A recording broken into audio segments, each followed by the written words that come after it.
అంటే కేసీఆర్ ప్రభుత్వంలో భద్రతకు మారుపేరు. మరి ఇక్కడ దేనికి మారుపేరు అనేది ఒక్కసారి మీరందరూ కూడా చూడుర్రి.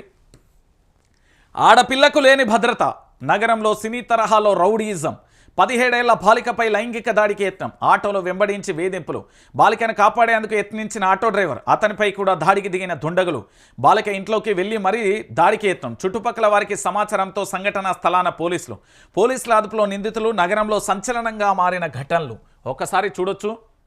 రాష్ట్రంలో 6 గ్యారంటీల అమలు దేవుడెరుగు, కనీసం ఆడవాళ్ళ రక్షణకు కూడా గ్యారంటీ లేకుండా పోతుంది. ఆడవాళ్ళు అర్ధరాత్రి ఒంటరిగా నడిచేటప్పుడు ఈ దేశానికి నిజమైన స్వాతంత్ర్యం వచ్చినట్లుగా అని గాంధీజీ చెప్పినా ఇప్పుడు అది సాధ్యం కావడం లేదు. ఆడవాళ్ళు ఒంటరిగా కాదు, కుటుంబంతో ఉన్న రక్షణ లేకుండా పోతుంది. వెంబడించి వేధించి లైంగిక దాడులకు పాల్పడుతున్న ఘటనలు రాష్ట్ర రాజధానిలో కలకలం రేపుతున్న పరిస్థితి కనబడుతున్నది. అంటే మీరు అందరూ కూడా ఆలోచించాలి. పూర్తి స్థాయిలో కూడా ఒక హోటల్లో కుక్కుగా పనిచేసే బిహారీకి సంబంధించిన ఒక యువకుడితో కలిసి మంగళవారం రోజున రాత్రి 10 గంటల సమయంలో బోర్బండలో ఆటో ఎక్కి వెళ్తున్న తరుణంలో కొంతమంది ఆటోను వెంబడించారు. ఆటోను వెంబడించడంతో పాటు పూర్తి స్థాయిలో ఆటో డ్రైవర్ మీద దాడి చేసే ప్రయత్నం, ఆ తర్వాత వీళ్ళు ఇంటికి చేరుకున్న తర్వాత ఇంట్లోకి వెళ్ళి మరీ దాడి చేసిన పరిస్థితి. ఆ చుట్టుపక్కల ఉండే వాళ్ళు పోలీసులకు సమాచారం ఇస్తే పూర్తి స్థాయిలో అక్కడికి చేరుకున్న పరిస్థితి కనబడుతుంది. అంటే తెలంగాణలో ఎంత దారుణమైన పరిస్థితి ఉంది అంటే, తెలంగాణ ప్రాంత బిడ్డలారా, మనిషి అనేవారికే రక్షణ లేకపోయింది. ఇక్కడ ఆడ మొగ అనేది పక్కన పెట్టుర్రి, ఎవరికి రక్షణ లేకపోయింది.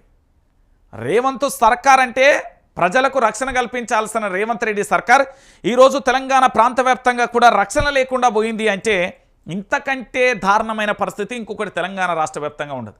అంటే ఇక్కడ మనకు రాజ్యాంగం అనేది ఒకటి ఉంది, పోలీసు వ్యవస్థ ఉంది, రక్షణ వ్యవస్థ ఉంది, దాంతోపాటు ఆ ప్రతి 5 నిమిషాలు కుయ్యి అని తిరిగే వెహికల్లు ఉన్నాయి. అన్ని రకాలుగా ఉన్నప్పటికీ కూడా అర్ధరాత్రి తాడితే చాలు, అది ఆడ మొగ ఎవరైనా కూడా రక్షణ లేకుండా పోయింది. అంటే ఇక తెలంగాణలో ఏం జరుగుతుంది అనేది దయచేసి ఆలోచించుకోరు. మీ ఇంట్లో ఉన్న ఆడబిడ్డలు కనుక, ఆడపిల్లలు స్కూళ్ళల్లో జరుగుతున్నారు, క్షేమంగా ఉన్నారు అంటే కానుముచ్చట. నిన్నగాక మొన్న వరంగల్కు సంబంధించిన ఏకశిలకు సంబంధించిన కాలేజీలో ఏం జరిగింది?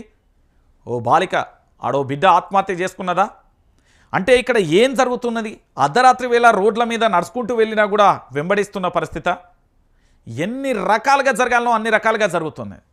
కాబట్టి తెలంగాణ ప్రాంత బిడ్డలారా, దయచేసి నేను మళ్ళీ చెప్తున్నా, ఈ తెలంగాణ రాష్ట్రంలో రక్షణ లేదు అని చెప్పడానికి ఇదొక సాక్ష్యం.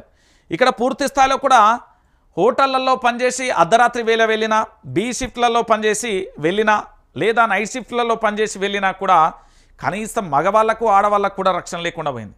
సరే, ఆడవాళ్ళకు రక్షణ లేదంటే ఒక పద్ధతి, మగవాళ్ళకు కూడా రక్షణ లేని పరిస్థితి అయిపోయింది ఈ తెలంగాణలో. ఇంతకంటే దారుణమైన పరిస్థితి ఇంకేముంటుందండి? అందుకే నేను ఒక మాట చెప్తున్నా. ఈరోజు వైఆర్టీవీ తెలుగు న్యూస్ ఛానల్కి సంబంధించి బ్రహ్మాండంగా నడుస్తున్న తరుణంలో మా రేవంత్ రెడ్డి గారికి టీంకు సంబంధించి బాగా కోపం వచ్చిందట, రిపోర్ట్లు కొడుతున్నారట. నేనేమని